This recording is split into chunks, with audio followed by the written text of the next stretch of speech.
السلام علیکم ورحمۃ اللہ وبرکاتہ۔ بسم اللہ الرحمن الرحیم۔ آئیے حضرات، ایک نئے سبق کے ساتھ آپ کے سامنے حاضر ہوں۔ آج کا سبق ہے افعال ناقصہ۔ یاد رکھیں کہ فعل کی دو قسمیں ہوتی ہیں، ایک ہے فعل تام اور ایک ہے فعل ناقص۔ فعل تام اس فعل کو کہتے ہیں کہ جس فعل سے اس کا معنی اور زمانہ دونوں سمجھ میں آتا ہو۔ جیسے میں نے کہا میں نے کھایا، میں نے پیا، میں سویا، تو کھایا پیا سویا یہ سب کے سب فعل ہیں، اور اس فعل سے معنی کے ساتھ ساتھ زمانہ بھی سمجھ میں آتا ہے۔ لیکن فعل ناقص کے اندر نہ ہی تو اس کا معنی سمجھ میں آتا ہے اور نہ ہی اس معنی سے کوئی زمانہ سمجھ میں آتا ہے۔ جیسے کہ اس کی مثال ہم نے کہا تھا، ہے، رہے گا، تو یہ سب صرف اور صرف رابطہ اور نسبت کا کام تو کرتے ہیں، لیکن ان سے کوئی معنی اور مطلب سمجھ میں نہیں آ رہا ہے۔ ان کے ساتھ جب تک ہم یعنی فعل ناقص کے ساتھ جب تک ہم دو اسموں کو نہیں ملائیں گے، تب تک یہ اپنا معنی اور مفہوم صحیح طور پر ادا نہیں کریں گے۔ اس لیے ضروری ہے فعل ناقص کے لیے کہ اس کے ساتھ دو اسموں کو ہم ملائیں اور اس کا ترجمہ کریں گے۔ آئیے دیکھتے ہیں سبق افعال ناقصہ۔ ہست کے معنی ہوتا ہے یہ واحد غائب کے لیے ہے، کیونکہ آپ کو معلوم ہے کہ فارسی کے اندر کل ضمیریں 6 ہوتی ہیں، ایک واحد غائب، ایک جمع غائب، ایک واحد حاضر، ایک جمع حاضر، ایک واحد متکلم اور ایک جمع متکلم۔ اگر ہم کسی ایسے شخص کے بارے میں بات کر رہے ہیں جو ہمارے سامنے حاضر نہیں ہے تو وہ اس کو غائب بولتے ہیں۔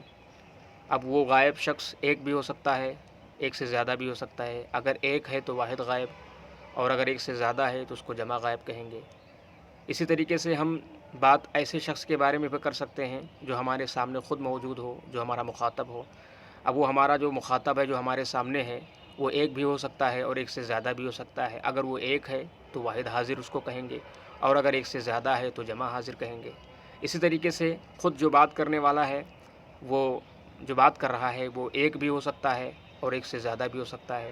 اگر بات کرنے والا خود ایک ہے تو اس کو واحد متکلم کہیں گے، اور اگر ایک سے زیادہ ہے تو اس کو جمع متکلم کہیں گے۔ بہرحال فارسی کے اندر ہر صیغوں کی الگ الگ ضمیریں ہیں۔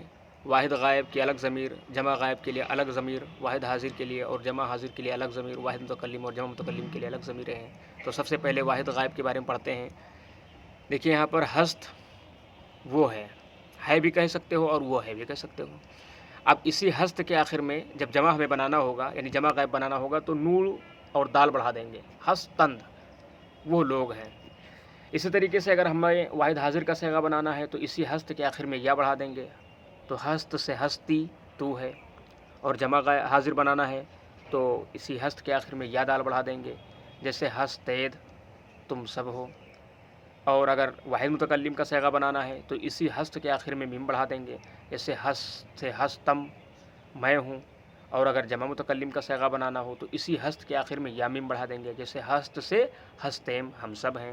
تو ہست کا معنی وہ ہے، ہستند وہ لوگ ہیں، ہستی تو ہے، ہستے تم سب ہو، ہستم میں ہوں، ہستیم ہم سب ہیں۔ اب آگے دیکھتے ہیں او ہست وہ ہے، یعنی ایک کے لیے۔ آہاں ہستند وہ لوگ ہیں، تو ہستی تو ہے، واحد حاضر، شما ہستے تم سب ہو، جمع حاضر، من ہستم میں ہوں، واحد متکلم، ما ہستیم ہم سب ہیں، جمع متکلم۔ آگے دیکھتے ہیں خبری ترکیبیں، یعنی اس کے اندر جملہ خبریہ کی ترکیب ہوگی۔ جملہ خبریہ آپ جانتے ہیں کہ جملہ خبریہ اس جملہ کو کہتے ہیں کہ جس کے کہنے والے کو سچا یا جھوٹا کہا جا سکے۔ اس کے بالمقابل میں جملہ انشائیہ آتا ہے۔ جملہ انشائیہ اس کو کہتے ہیں کہ جس کے کہنے والے کو سچا یا جھوٹا نہ کہا جا سکے۔ تو آئیے دیکھتے ہیں اس کا بھی ترجمہ۔ پسرم جوانست، پسرم میرا لڑکا، پسر مانے لڑکا، میم مانے میرا یا میری، تو پسرم میرا لڑکا، جوانست جوان ہے، برادران شما خوش خط اند، برادران شما تمہارے لڑکے خوش خط اند اچھی تحریر والے ہیں، اچھی لکھاوٹ والے ہیں، تو نیک مردی تو نیک مرد ہے، تو اچھا مرد ہے، شما جوانید تم سب جوان ہو، جمع حاضر ہے یہ، من پیرم میں بوڑھا ہوں، واحد متکلم ہے، ما غم گین ایم، ما غم گین ایم ہم سب غمگین ہیں، یہ جمع متکلم ہے، چاقو تیز است چاقو تیز ہے، دل ہا خوش اند دل خوش ہیں، تنم پاک است، تنم میرا بدن، پاک است پاک ہے، شما مردان خداید، تم سب خدا کے بندے ہو، من پدرے ای جوانم، من پدرے ای جوانم، میں اس بوڑھے،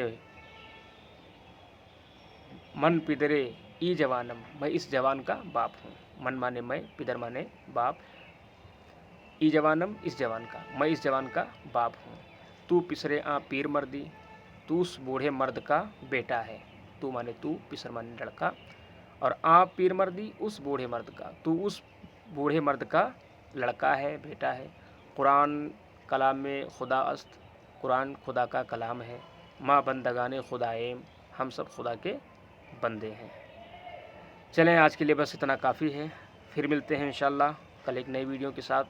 السلام علیکم ورحمۃ اللہ وبرکاتہ۔ ہماری ویڈیو کو لائک کرو، شیئر کرو، اور اگر کوئی بات سمجھ میں نہ آئے یا کوئی اچھا مشورہ دینا ہے تو کمنٹ باکس میں ضرور بتائیں۔ السلام علیکم، اللہ حافظ، دعا میں یاد رکھنا۔